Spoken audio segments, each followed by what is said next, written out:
Сәлем достар, бүгін бетіңізді тазартып, лезде ағартатын маска жасаймыз. Шыны аяққа бір шай қасық көк шай салып, үстіне 100 мг ыстық су құйып, бетін жауып 20 минутқа тұндырамыз. Көк шай тұнбасы қосылған күріш маскасы терідегі қабынуды кетіреді.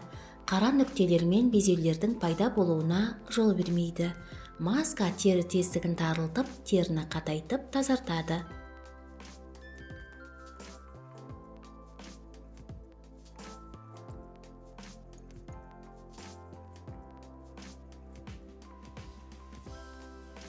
Ыдысқа 2 ас қасық күріш ұнын, жарты шай қасық бал және көк шай тұнбасын қосып араластырамыз.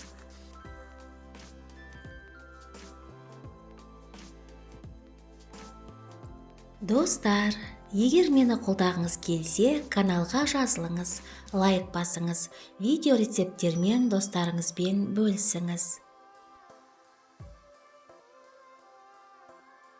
Бұл маска бітелген тері тесігін ашады және безеулер мен қара нүктелердің пайда болуын азайтады.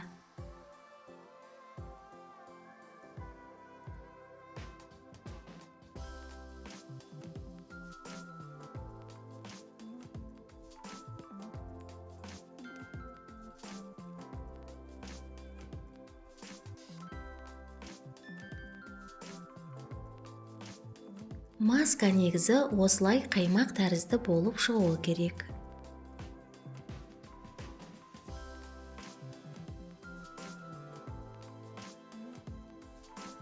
Дайын болған тазартқыш масканы шыны ыдысқа құйып, тоңазытқышта 1 аптаға дейін сақтаймыз.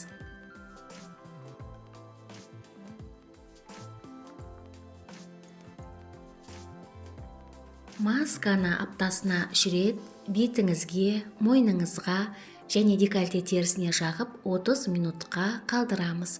Кейін қалған масканы жылы сумен жуамыз. Соңынан теріңіздің түріне қарай өзіңіздің сүйікті креміңізді жағасыз. Көк шай тұнбасы қосылған күріш маскасы теріңізді тазартады, тері түсін жақсартады және теріңізді бірден ағартады.